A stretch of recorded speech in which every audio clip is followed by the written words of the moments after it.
Hi guys, welcome back to our YouTube channel. तो इस video में हम लोग डिस्कस करने वाले हैं सारे इंपॉर्टेंट ट्रीटीज़ जो मॉडर्न हिस्ट्री एरा के टाइम पे हुई थी।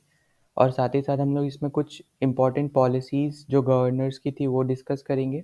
और एंड में हमारे जो नेबर्स के साथ ब्रिटिशर्स का कैसा रिलेशन था, उसमें जो जो ट्रीटीज़ हुई थी नेबर्स के साथ वो डिस्कस करेंगे। तो ये 3 मेन टॉपिक्स हैं और इन पे रेगुलरली जो क्वेश्चंस भी पूछे जाते हैं। तो ये अगर अब इस वीडियो के बाद अगर आपसे कभी भी इससे रिलेटेड कोई क्वेश्चन आएगा तो आप इसका इजीली आंसर दे सकते हो। ठीक है, तो शुरू करने से पहले अगर आपने अभी तक चैनल को सब्सक्राइब नहीं किया है तो प्लीज़ सब्सक्राइब द चैनल। और अगर वीडियो अच्छा लगता है तो please like the video and share with your family and friends, ताकि उनको भी जर्नल नॉलेज का आइडिया हो सके। ठीक है, तो चलो शुरू कर लेते हैं। तो सबसे पहले हम लोग इम्पॉर्टेंट ट्रीटीज़ के बारे में देखेंगे। तो सबसे पहली ट्रीटी है ट्रीटी ऑफ टॉर्डिलास। ठीक है, ये 1494 में साइन हुई थी। और जिसको इसने साइन किया था वो थे स्पेन एंड पोर्चुगल। ठीक है, तो इन्होंने क्या किया था, इन्होंने एक इमेजिनरी लाइन बना दी थी अटलांटिक ओशन में। वहाँ पे इन्होंने क्या किया था कि वेस्ट वाला पोर्शन स्पेन ने ले लिया था और ईस्ट वाला पोर्चुगल ने ले लिया था। ठीक है, लेने का मतलब है कि वहाँ पे जाके अभी अटैक करके अपनी अपनी एक तरीके से टेरिटरी बना रहे थे। ठीक है, इसलिए आपने देखा होगा इंडिया में जो अटैक करने आए थे वो पोर्चुगीज आए थे। ठीक है, क्योंकि ईस्ट पोर्शन जो था वो पोर्चुगीज ने लिया था और वेस्ट वाला स्पेन ने लिया था। ठीक है, तो ये बेसिकली एक टाइप से स्पेन और पोर्चुगल के बीच में एग्रीमेंट हुआ है। ठीक है, उसकी ट्रीटी है ट्रीटी ऑफ टॉर्डिलास, जिसमें वो टेरिटरीज लेने के लिए आपस में ना लड़े, इसलिए उन्होंने एक रीजन डिवाइड कर लिया था कि ईस्ट तुम्हारा है, वेस्ट हमारा है। ठीक है, फिर नेक्स्ट ट्रीटी यहाँ पे मैंने लिखी हुई है ट्रीटी ऑफ रेजविक। तो ये 1679 में हुई है और ये डच और फ्रेंच के बीच में हुई है। इसमें फ्रेंच को पौंडीचेरी अपना जो है वापस मिल गया था। ठीक है, फिर अब ये ज़्यादा इंपॉर्टेंट भी है क्योंकि इसका यूनिक नाम है। ठीक है, तो याद रखने वाला ट्रीटी। फिर नेक्स्ट ट्रीटी है ट्रीटी ऑफ लंदन। ठीक है, तो ये हमारी 1824 में हुई है और ये हमारी डच और इंग्लिश के बीच में हुई है। ठीक है, डच और ब्रिटिशर्स के बीच में। तो बेसिकली इसमें क्या हुआ था कि जितनी भी फैक्ट्रीज थी डच की इंडिया में, वो सारी चली गई थी अंडर कंट्रोल ऑफ ब्रिटिश। ठीक है, और ब्रिटिश की जितनी भी फैक्ट्रीज या कुछ भी था इंडोनेशिया में, उस टाइम पे उसको सुमित्रा कहते थे, तो सुमित्रा में जितना भी कुछ उनकी फैक्ट्रीज या कुछ भी थी वो चली गई थी डच को। तो आपस में इन्होंने एक एग्रीमेंट साइन किया था जिसका नाम था ट्रीटी ऑफ लंदन।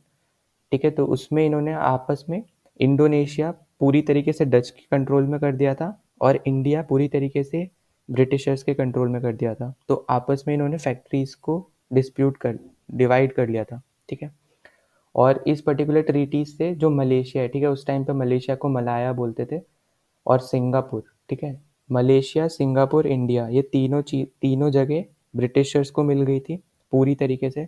और जो इंडोनेशिया है 100% डच को मिल गया था, क्योंकि डच का मेन रीज़न जो था वो आने का वो था कि उनको ट्रेड करना था, राइट। तो स्पाइसेस के मामले में इंडोनेशिया भी अच्छा कंट्री है, तो एक तो उसकी वजह से उनको इंडोनेशिया चाहिए था। और उन्होंने इसलिए इंडिया उसको उन्होंने छोड़ा था क्योंकि इंडिया में उनको वो जगह नहीं मिली थी जहाँ इंग्लिश या फ्रेंच की जो फैक्ट्रीज थी। ठीक है, तो एक ये सबसे बड़ा रीज़न था। ठीक है, तो बेसिकली डच और इंग्लिश के बीच में ट्रीटी साइन हुई थी 1824 में। फिर नेक्स्ट ट्रीटी पे हम चलते हैं, तो ट्रीटी ऑफ एक्स एलेक्सा चैपले। ठीक है, 1748 में साइन हुई है और इस ट्रीटी का जो दूसरा नाम है ये इंपॉर्टेंट है। ठीक है, ट्रीटी ऑफ आचान। ठीक है, तो ये सबसे ज़्यादा इंपॉर्टेंट है और इसने वॉर ऑफ ऑस्ट्रेलियन सक्सेशन इसको फिनिश किया था। ये भी ब्रिटिश और फ्रेंच के बीच में हुई है। ठीक है, इसमें क्या हुआ था कि ब्रिटिशर्स को मद्रास वापस मिल गया था और फ्रेंच को जो है वो अपना जो नॉर्थ अमेरिका में उनकी टेरिटरीज थी, ठीक है, वो वापस मिल गई थी। तो बेसिकली उन्होंने पहले फ्रेंच ने जो है मद्रास कैप्चर कर लिया था, तो ये ट्रीटी के बाद मद्रास ब्रिटिशर्स को वापस मिल गया और नॉर्थ अमेरिका में जो फ्रेंच की जो टेरिटरीज थी वो उनको वापस मिल गई थी। ठीक है, तो इसका दोनों नाम याद रखने हैं, एलेक्सा चैपले और ट्रीटी ऑफ आशान। ठीक है, आशान या आचान जो बोलना चाहो। ठीक है, फिर नेक्स्ट है हमारे पास treaty of peace of Paris. ये भी इंग्लिश और फ्रेंच के बीच में हुई है। ये 1763 में ही हुई है। ठीक है, अब यहाँ पे क्या हुआ था कि इन्होंने जितनी भी फ्रेंच की फैक्ट्रीज है, ठीक है, इंडिया में, एक तो वो इनको वापस मिल गई इस ट्रीटी से। ठीक है, फिर उसके बाद इनको पौंडीचेरी वापस मिल गया। पौंडीचेरी एक टाइप से हब हो गया था फ्रेंच का इंडिया में। ठीक है, क्योंकि इनके पास और कोई जगह नहीं थी। सबसे मेन जो चीज़ थी जहाँ पे फ्रेंच पीछे रह गए थे, कि ब्रिटिशर्स के पास देखो जैसे बॉम्बे, मद्रास, बंगाल, बहुत सारी प्रेसिडेंसीज थी, पर फ्रेंच के पास सिर्फ और सिर्फ एक पौंडीचेरी थी। ठीक है, तो ये आपको याद रखना है। फिर उसके बाद जो एक मेन चीज़ थी, जो पिछली ट्रीटी में इन लोग को लैंड मिला था, ठीक है, नॉर्थ अमेरिका में, वो ये लोग हार गए थे। ठीक है, इस ट्रीटी में ये साइन हुआ था कि अब वो ब्रिटिशर्स या उनके अलाइज में बांट दिया जाएगा। ठीक है, अब उनका अलाय जो था वो स्पेन था। ठीक है, तो अब स्पेन जो उनका अलाय था, तो जो जो ट्रीटीज में मतलब नॉर्थ अमेरिका में जो टेरिटरीज वो हारे, तो वो सब स्पेन को मिल गई। ठीक है, तो स्पेन को कौन सी टेरिटरी मिली थी? तो न्यू न्यू ऑर्लियंस में जो लुइसियाना हमारी सिटी है, ठीक है, तो वहाँ की जितनी भी टेरिटरी थी वो सब स्पेन को मिल गई थी। क्यों मिल गई थी? क्योंकि वो ब्रिटिश का एलाय था। ठीक है, और ऊपर से स्पेन सिर्फ वेस्ट में क्योंकि रूल करना चाह रहा था, तो वो सिर्फ वेस्ट में ही फोकस कर रहे थे। ठीक है, तो एक ये भी रीज़न है। फिर नेक्स्ट में हम चलते हैं, तो नेक्स्ट है हमारा ट्रीटी ऑफ असुरार अली। ठीक है, तो ये हमारा 1639 में साइन हुआ है। ठीक है, अब ये इम्पोर्टेंट इसलिए क्योंकि ये मुगल एम्पर और अहोम किंगडम के साथ मतलब उनकी बीच की ट्रीटी है। ठीक है, तो अहोम किंगडम हमें पता ही है कि नॉर्थ ईस्ट का जो सबसे इम्पोर्टेंट किंगडम है, जिसको कोई भी हरा नहीं पाया था।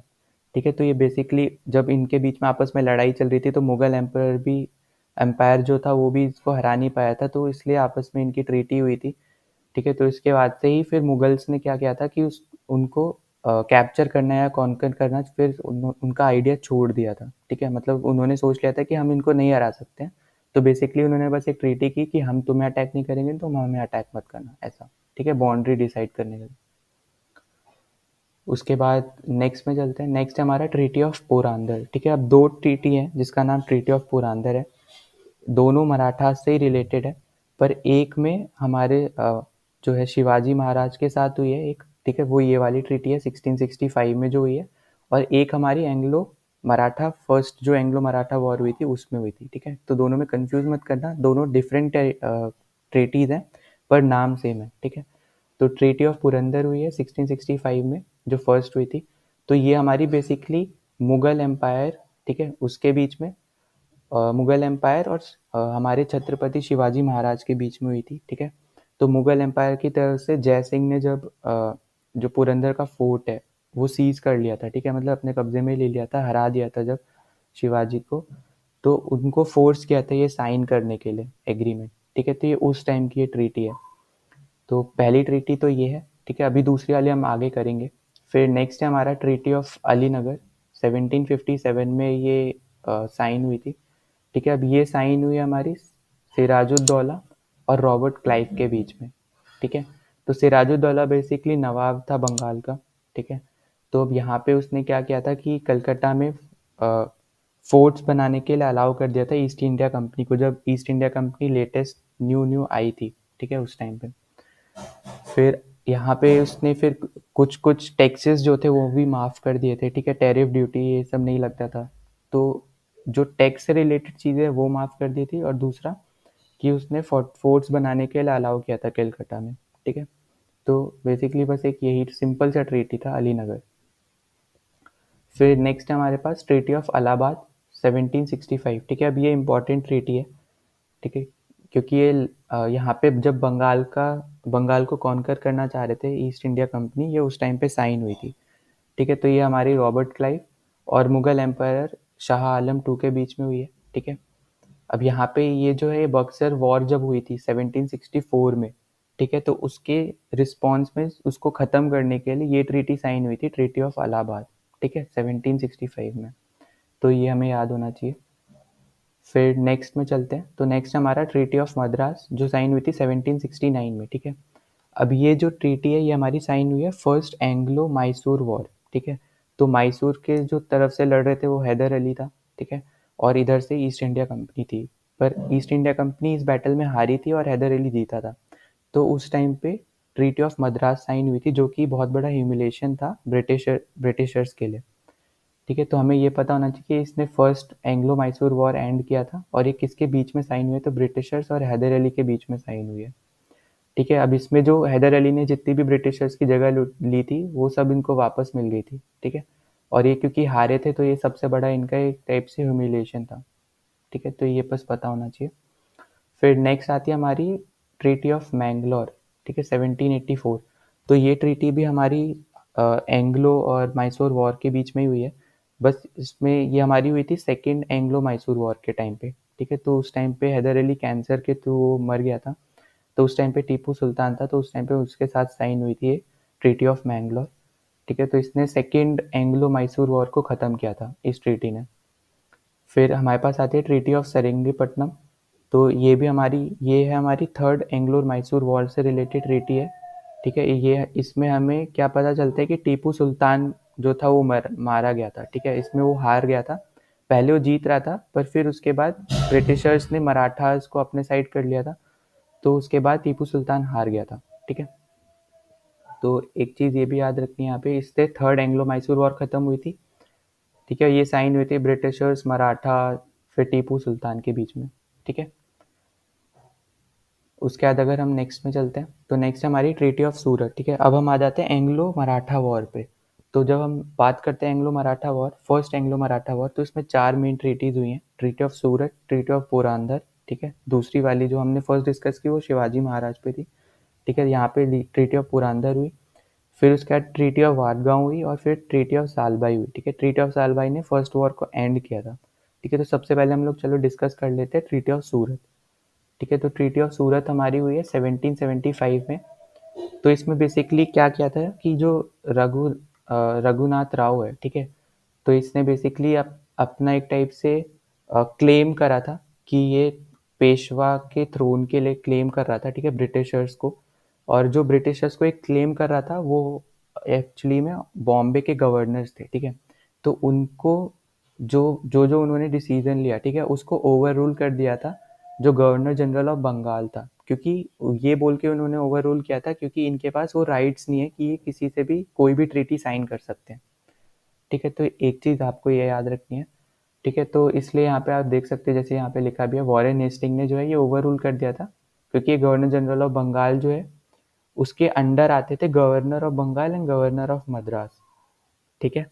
तो यहाँ पे फिर इसके बाद इन्होंने क्या किया था कि जो ये रघुनाथ राव है, ठीक है, इसको थ्रोन के लिए नहीं, मतलब थ्रोन जो ये क्लेम कर रहा था उसके लिए इसको अलाउ नहीं किया था, ठीक है। सबसे बड़ा मतलब सबसे इम्पोर्टेंट चीज़ यही है। और दूसरा कि ये जो ट्रीटी ऑफ पुरंदर है, ठीक है, इसमें बस इसको पेंशन सॉर्ट ऑफ देने लग गए थे ये लोग, ठीक है, 1776 में।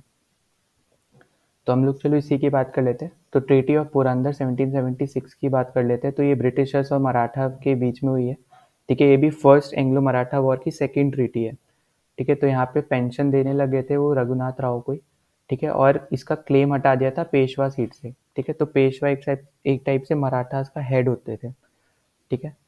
तो यहाँ पे फर्स्ट फेज जो था इसको इसने ख़त्म किया था इस पर्टिकुलर ट्रीटी ने, ठीक है। तो ये याद रखना है। तो जहाँ यहाँ पे सबसे ज़्यादा इंपॉर्टेंट जो है वो यही है कि यहाँ पे पेंशन दिया और इसने क्लेम कैंसिल कर दिया था, ठीक है। उसके बाद फिर थर्ड पे चलते हैं, ट्रीटी ऑफ वाडगांव। तो ये वाली ट्रीटी तब हुई थी जब ब्रिटिशर्स ने मराठास पे अटैक कर दिया था, पर मराठास क्योंकि वो गोरिल्ला वॉरफेयर जानते थे, तो उस टाइम पे उन्होंने उनको जो ब्रिटिशर्स हैं उनको एक पर्टिकुलर जगह पे कैद करके रख दिया था जिसका नाम था वादगांव, ठीक है। तो वहाँ पे वो छुप ना पाए ब्रिटिशर्स, तो उन्होंने फसल्स वगैरह जला दी थी, पॉइजन कर दिया था वेल्स को, अगर वो उनको प्यास लगती है, अगर वो वेल से पानी लेते हैं तब भी वो मर जाएंगे, ठीक है। तो जितना एक टाइप से गोरिल्ला वॉरफेयर के जो टेक्निक्स होती है उसमें मराठास क्योंकि सुप्रीम थे, तो उसमें इस चीज़ में यहाँ पे ब्रिटिशर्स हारे थे, ठीक है। तो ये भी हमारी ब्रिटिशर्स और मराठा के बीच की ट्रीटी है। ये थर्ड ट्रीटी है हमारी फर्स्ट एंग्लो मराठा वॉर की, ठीक है। तो इसने हमारा सेकंड फेज खत्म किया था, ये याद रखना है, ठीक है। फिर यहाँ पे ये मेन चीज़ है, जो थर्ड पॉइंट है ये मेन है, ठीक है।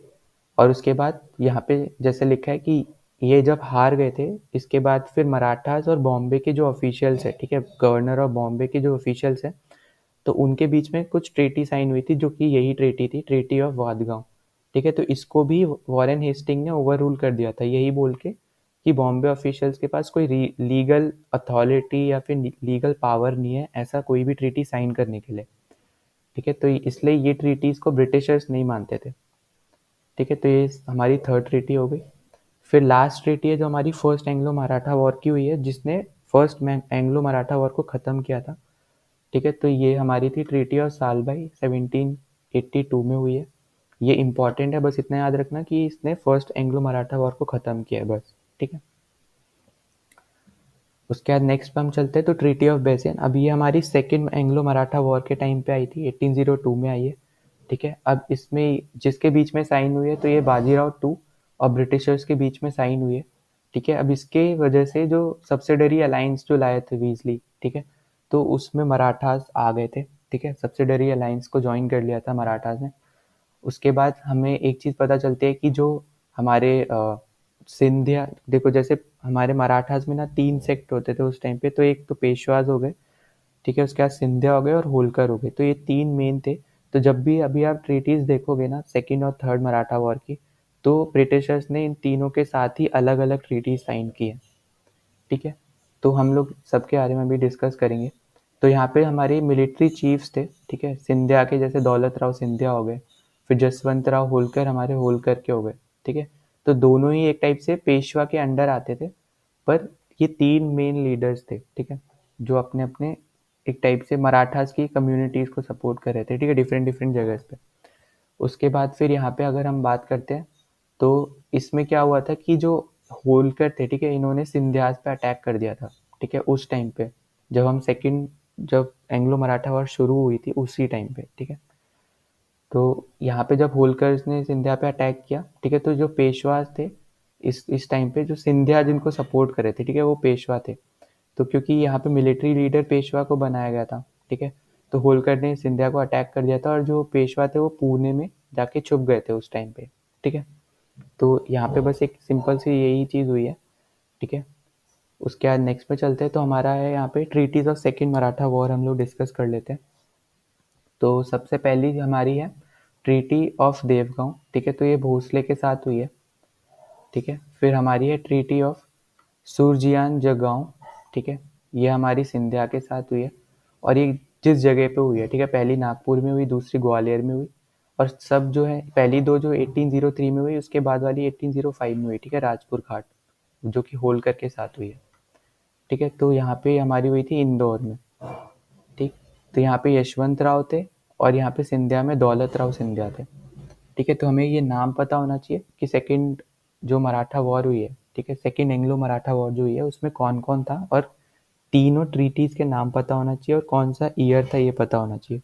ठीक है, कहाँ साइन हुई है अगर थोड़ा बहुत भी आइडिया हो तो चल जाएगा, पर एटलीस्ट ट्रीटीज पता होना चाहिए कि देवगांव, राजपुर घाट, फिर उसके बाद सूरजयान जंगांव। ठीक है, तो इसमें कंफ्यूज नहीं होना है।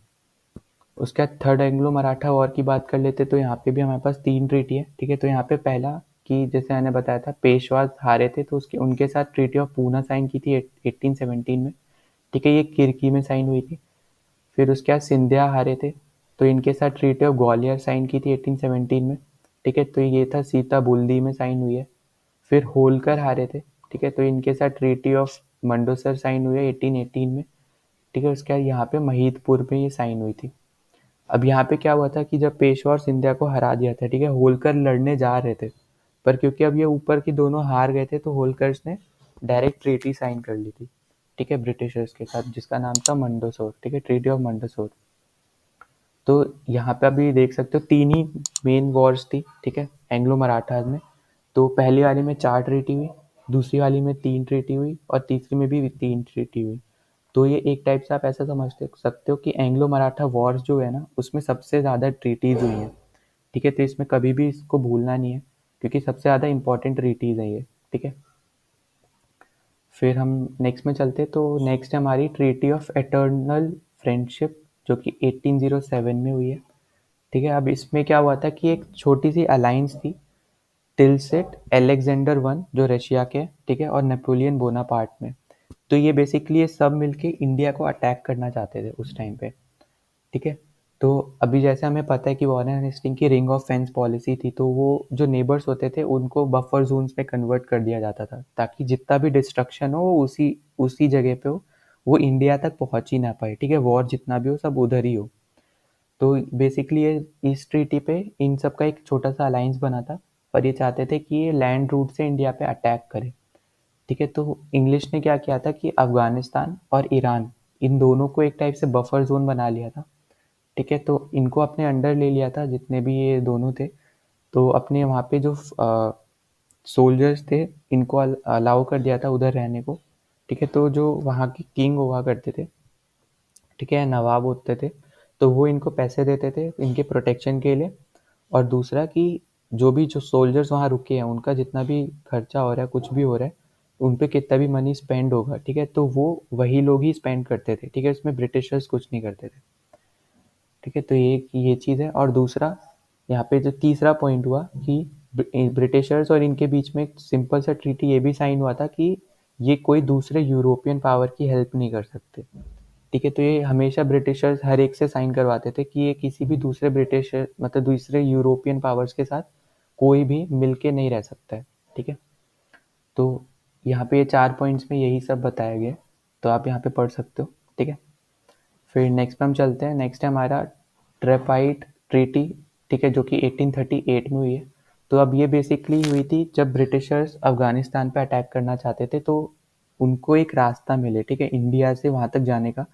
तो इंडिया में ब्रिटिशर्स थे, तो ब्रिटिशर्स फिर सिंध के टाइप पे वहाँ पे राजा रंजीत सिंह थे, तो राजा रंजीत सिंह, ठीक है, और वहाँ पे जो सिंध के रूलर थे, ठीक है, उनके बीच में ये ट्रीटी साइन हुई थी, ठीक, ताकि ये इनको पैसेज मिल सके ब्रिटिश सोल्जर्स को और वो अफगानिस्तान में जाके लड़ सके, ठीक है, अफगान्स के खिलाफ।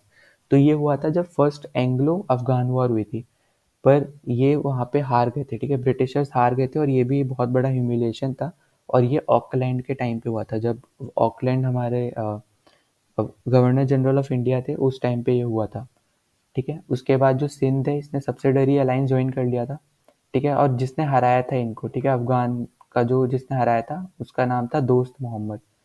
ठीक है, तो ये इंपॉर्टेंट है और ये हम पिछले वीडियो में भी डिस्कस कर चुके हैं। ठीक है, तो इसमें आपको कोई दिक्कत नहीं होगी। और फिर वही सेम चीज़ कि ये लोग पे करते थे कंपनी के मेंटेनेंस वगैरह को, ठीक है, जितना भी कुछ होता था। फिर उसके बाद फिर अगर हम नेक्स्ट में चलते हैं, तो यहाँ पे एक छोटा सा पॉइंट है, जो है कि एलन ब्रो जब बने थे, ठीक है, गवर्नर जनरल ऑफ इंडिया, तो उस टाइम पे जो सिंध जो सब्सिडरी अलायंस में आया था वो पूरी टाइप से एनेक्स्ड हो चुका था, मतलब कि उस पर पूरा कंट्रोल अब ईस्ट इंडिया कंपनी का था। ठीक है, तो वो काम हुआ था इनके टाइम पे। फिर नेक्स्ट पे चलते हैं, तो नेक्स्ट हमारा ट्रीटी ऑफ अमृतसर।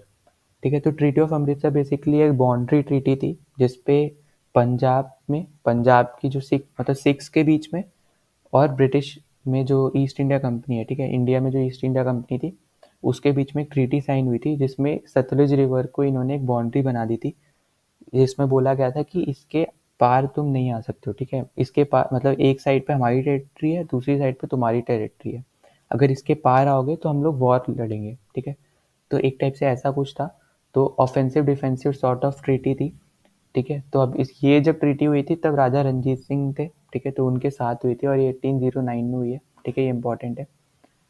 ठीक है, तो यहाँ पे जैसे देख सकते हो सतलुज रिवर हमारी बाउंड्री लाइन थी। ठीक है, तो यहाँ पे आप पढ़ सकते हो जो मैंने बताया वही सेम चीज़ यहाँ पे लिखी गई है।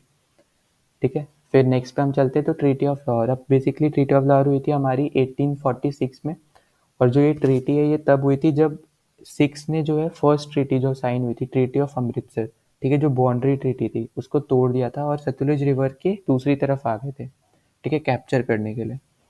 तो इसकी वजह से जो ब्रिटिशर्स थे उन्होंने इन पे अटैक कर दिया था और ये लोग हार गए थे, तो उस टाइम पे ट्रीटी ऑफ लाहौर साइन हुई थी, जो कि बहुत बड़ा ह्यूमिलेशन था सिक्स कम्युनिटी के लिए, ठीक है, सिक्स के लिए।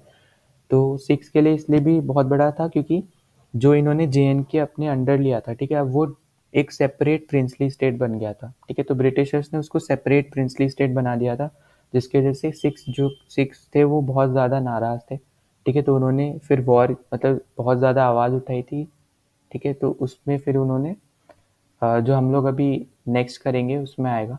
ठीक है, तो उस पर हम लोग अभी बात कर लेंगे। तो ये बेसिकली वही जो अभी मैंने बताया था, इसने एंड किया था हमारा फर्स्ट एंग्लो सिख वॉर। ठीक है, अब सिख वॉर क्यों हुई थी, वो सेम रीज़न था क्योंकि ये जो इन्होंने ट्रीटी थी अमृतसर जो की थी, ट्रीटी ऑफ अमृतसर, उसको तोड़ दिया था और ये सतलुज रिवर की दूसरे साइड आ गए थे कब्जा करने के लिए। ठीक है, तो अब यहाँ पे जो मेन चीज़ें इसके अंडर हुई थी, तो ठीक है, तो जलंधर एक टाइप से ब्रिटिशर्स के अंडर आ गया था। फिर जो इसकी स्ट्रेंथ थी वो कम हो गई थी। ठीक है, ब्रिटिशर्स ने इनको अलाउ नहीं किया था इतना स्ट्रेंथ की आर्मी रखने के लिए। फिर जो जम्मू एंड कश्मीर था वो सेपरेट एक अलग प्रिंसली स्टेट बन गया था, और सिक्स को जो है ब्रिटिशर्स को 1 करोड़ रुपीज़ देने पड़े थे, जितनी भी वॉर में डिस्ट्रक्शन या फिर उनको लॉस हुआ था ब्रिटिशर्स को उसके उसके लिए। ठीक है, तो ये आप देख लेना, वही सेम चीज़ मैंने बताई थी। उसके बाद है हमारा सेकेंड सिख वॉर। ठीक है, अब सेकेंड सिख वॉर में हमारी ये 3 मेन बैटल हुई थी। ठीक है, तो battle of Ramnagar, battle of Chillianwala, battle of Gujarat. ठीक है, तो ये 3 बैटल होने के बाद ब्रिटिशर्स ने पंजाब को कम्प्लीटली अपने अंडर ले लिया था। ठीक है, तो जितना भी एरिया सिक्स के अंडर आता था, अब वो पूरी तरीके से ईस्ट इंडिया कंपनी का हो गया था। ठीक है, फिर उसके बाद रावलपिंडी जो आता था इनके अंडर, वो भी इन्होंने सरेंडर कर दिया ब्रिटिशर्स को। फिर जो इनके अफगान एलाइज थे, ठीक है, जो रह रहे थे अंडर इसमें पंजाब की जो टेरिटरीज में रह रहे थे, उनको ब्रिटिशर्स ने फिर भगा दिया था वहाँ से। ठीक है, अब इसकी वजह से ना जब पंजाब एक टाइप से पूरा इनके अंडर आ गया, तो जब 1857 का रिवॉल्ट हुआ था, तो वहाँ पे हमें देखने को मिला था कि जो पंजाब के जितने भी अ, लोग थे, उन वो बहुत ज़्यादा लॉयल दिखे थे ब्रिटिशर्स की तरफ। ठीक है, क्योंकि उस टाइम पे क्योंकि मेनली जो सिख्स थे वो ईस्ट इंडिया कंपनी की फोर्सेस में हुआ करते थे। ठीक है, तो अब फोर्सेस में जब हैं वो लोग, तो उनको पता है कि वो मतलब अपोजिट नहीं जा सकते हैं, क्योंकि उनके साथ जो हुआ है यहाँ पे, तो उसको भी वो देखते थे। ठीक है, तो उसको भी ये लोग समझते थे। तो इसलिए हमने देखा था 1857 रिवोल्ट जो हुई है उसमें ये लोग ने ब्रिटिशर्स की तरफ से लॉयल्टी दिखाई थी बहुत ज़्यादा। ठीक है, फिर नेक्स्ट हम लोग अब बात कर लेते हैं ट्रीटीज़ के बाद इंपॉर्टेंट पॉलिसीज़ के बारे में। ठीक है, तो सबसे पहले हमारी आती है रिंग ऑफ फेंस। तो ये वॉरेन हेस्टिंग की पॉलिसी थी, और इसमें जैसे हमने डिस्कस किया था कि ये बेसिकली जो इंडिया के आसपास के नेबर्स हुआ करते थे, अगर कोई एक्सटर्नल फोर्स उस पर अटैक ना कर दे इंडिया पे, तो जो आसपास के नेबर्स हैं इनको ये बफर जोन में कन्वर्ट कर देते थे, और जितना अटैक करना है कुछ भी करना है तो उसी एरिया में अटैक होके उसी में डिस्ट्रक्शन होता था, ताकि ये इंडिया तक ना पहुंच सके। ठीक है, फिर दूसरा जो इंटरनल मैटर्स में भी कहीं कहीं इन्होंने यूज़ किया, जैसे मैसूर के खिलाफ, मराठास के खिलाफ। ठीक है, तो बफर जोन्स का बहुत ज़्यादा यूज़ किया है, ताकि इनके जो बनाई हुई चीज़ें इस पे कोई डिस्ट्रक्शन ना हो सके। ठीक है, या फिर एडमिनिस्ट्रेशन में इनको कोई प्रॉब्लम ना है, तो एक छोटी सी एरिया में ही ये बफर जोन बना के उधर ही लड़ लिया करते थे। ठीक है, तो बेसिकली ये हमारा सिंपल सी चीज़ थी। तो ये इसमें सिर्फ और सिर्फ बफर जोन की बात हुई है। ठीक है, उसके बाद नेक्स्ट है हमारा सब्सिडरी अलाइन, जो कि वीजले लाए थे। ठीक है, तो ये नेक्स्ट स्टेप था उसका रिंग ऑफ फेंस का। ठीक है, तो इसमें भी बफर जोन्स की ही बात हुई है। बस इसमें ब्रिटिशर्स कुछ पेमेंट या ऐसा कुछ नहीं करते थे, ये अपने सोल्जर्स भेजते थे वहाँ पे, और प्रोटेक्शन के तौर पे इनसे रुपए लेते थे। ठीक है, और फिर दूसरा जो सोल्जर्स वहाँ रह रहे हैं उनका जितना भी खर्चा होता था, वो वहाँ की जो किंग है वही इनको पे करते थे। ठीक है, वही सब वो लोग देखते थे। तो जैसे यहाँ पे देख सकते हो, पर्सनल प्रोटेक्शन के लिए, ठीक है, रखते थे ये लोग। फिर यहाँ पे इंटरनल मैटर्स में इंटरफेयर नहीं करते थे ये लोग। ठीक है, और दूसरे जैसे हर एक ट्रीटी में ये है ही कि दूसरे यूरोप के जो भी हमारे पावर्स थे उस टाइम पे, ठीक है, तो उनके साथ ये लोग कोई भी हो, ठीक है, जिसके साथ भी ट्रीटी साइन कर रहे हैं, तो वो उन लोग के साथ कोई भी रिश्ता नहीं रख सकते। ठीक है, या फिर कोई भी कनेक्शन नहीं रख सकते, बोल सकते हो, कोई ट्रीटी साइन नहीं कर सकते। ठीक है, तो सिंपल सा ये था।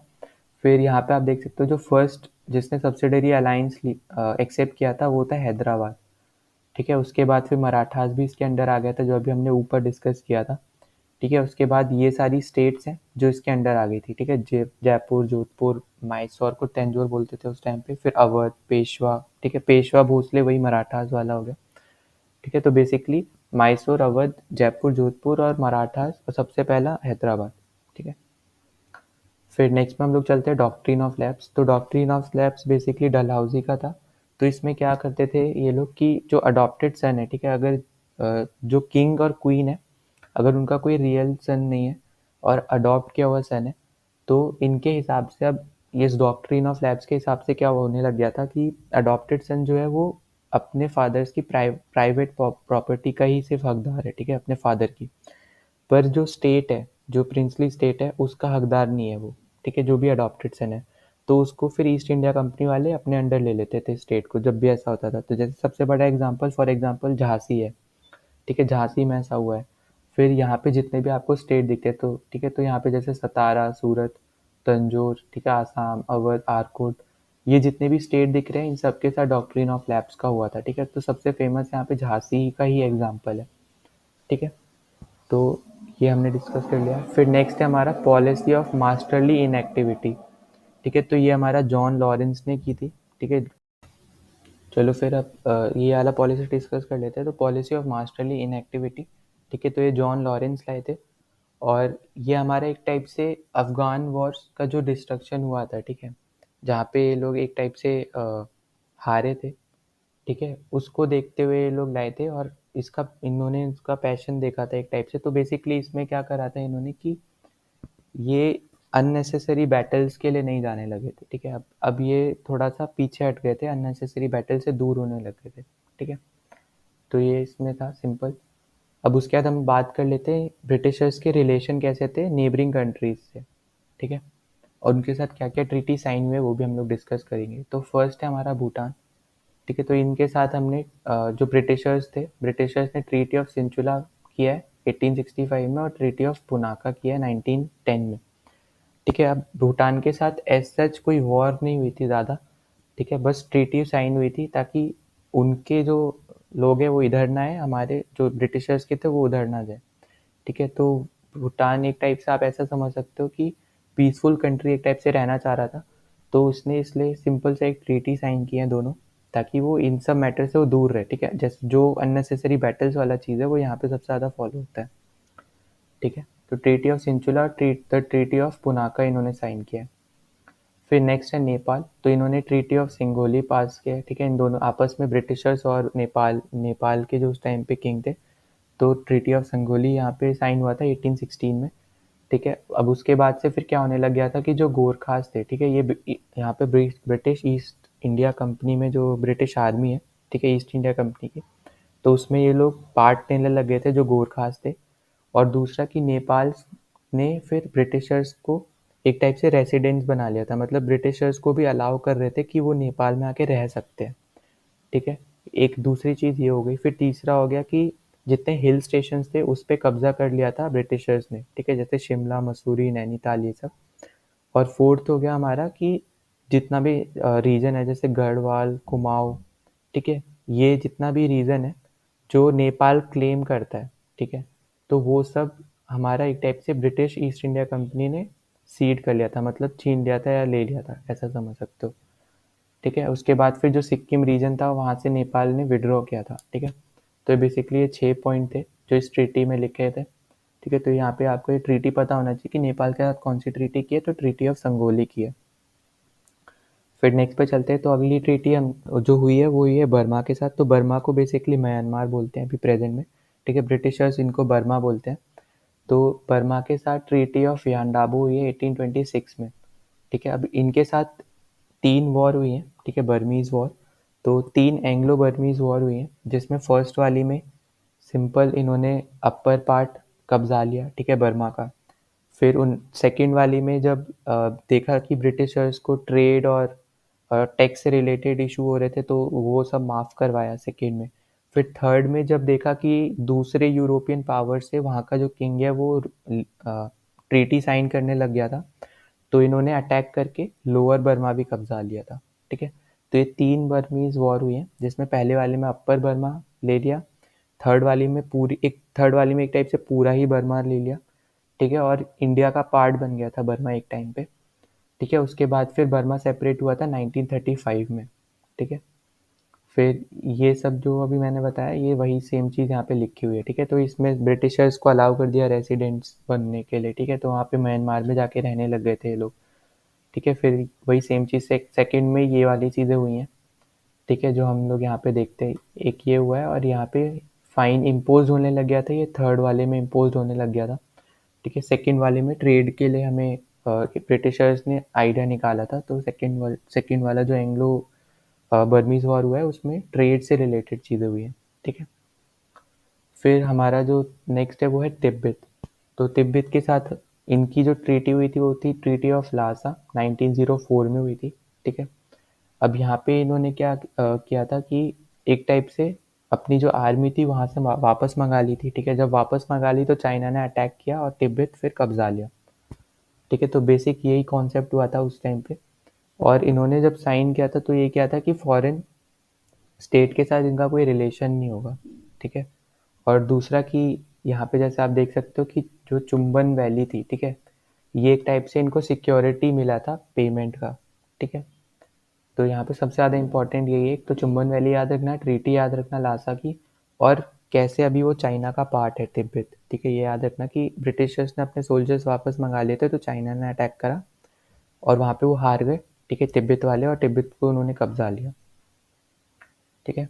फिर हम लोग लास्ट पे चलते हैं, तो ये हमारी लास्ट स्लाइड है इस पर्टिकुलर वीडियो की, तो वो है अफ़गान से रिलेटेड। तो यहाँ पे हम लोग ने देखा था कि फर्स्ट अफ़गान जो वॉर हुई थी, ठीक है, फर्स्ट एंग्लो अफ़गान वॉर जो हुई थी ऑकलैंड के टाइम पे, वहाँ पे ब्रिटिशर्स हारे थे और उनका बहुत बड़ा ह्यूमिलिएशन था, ठीक है। उसके बाद सेकेंड अफ़गान वॉर जब हुई थी तो वहाँ पे ट्रीटी ऑफ गंडोमक हुई थी साइन 1879 में, ठीक है, वहाँ पे ये लोग जीत गए थे। उसके बाद हम लोग ने देखा था कि कैसे इन्होंने एक टाइप से परमानेंट रेसिडेंट हो गया कि ब्रिटिशर्स को अलाउड कर दिया एक टाइप से 110% की काबुल में जाके वो लोग रहने लग गए थे, ठीक है। फिर दूसरा कि अब ये किसी दूसरे यूरोपियन पावर से कोई ट्रीटी या कुछ सपोर्ट नहीं ले सकते और ब्रिटिशर्स के खिलाफ अटैक नहीं कर सकते, ठीक है। तो ये सब चीज़ें साइन हुई थी। तो हमें यहाँ पे बस इतना याद रखना है कि ये ट्रीटी जो हुई है, ठीक है, बाकी जो ये वाली चीज़ें कि ये किसी दूसरे यूरोपियन के साथ कोई ट्रीटी नहीं साइन कर सकते, एग्रेशन नहीं दिखा सकते मिलके, तो ये हर एक ट्रीटी में हुआ है, ठीक है। और परमानेंट सेटलमेंट भी हर एक ट्रीटी में हुआ है, परमानेंट रेसिडेंट वाला जो चीज़ है, ठीक है। तो ये हमें यहाँ पे याद रखना है ट्रीटी कौन सी साइन थी, ठीक है, तो ट्रीटी ऑफ गंडोमक साइन थी। तो इस वीडियो में हमने डिस्कस कर लिया जितने भी यहाँ पे रिलेशन था, ठीक है, जो ट्रीटी साइन हुई थी नेबर्स के साथ, फिर हमने कुछ इंपॉर्टेंट पॉलिसीज डिस्कस कर ली, और सबसे ज़्यादा इंपॉर्टेंट जो ट्रीटी साइन हुई है, ठीक है, जो मॉडर्न एरा में ट्रीटी साइन हुए हैं, वो हमने डिस्कस कर ली। तो इस वीडियो को अगर ये वीडियो अगर आपको सही लगता है, अच्छा लगता है, तो प्लीज़ लाइक द वीडियो और please share with your family and friends, और ख़ासकर वो दोस्त को जो अभी प्रिपरेशन कर रहे हैं, ठीक है, किसी भी एग्जामिनेशन की। ये टॉपिक सबसे ज़्यादा इंपॉर्टेंट है क्योंकि ये हमेशा इससे रिलेटेड एक ना एक क्वेश्चन आता ही आता है, ठीक है, कोई भी एग्ज़ाम हो, ठीक। और अगर आपने अभी तक चैनल सब्सक्राइब नहीं किया तो प्लीज़ सब्सक्राइब द चैनल। तो चलो नेक्स्ट वीडियो में मिलते हैं, टिल देन बाय।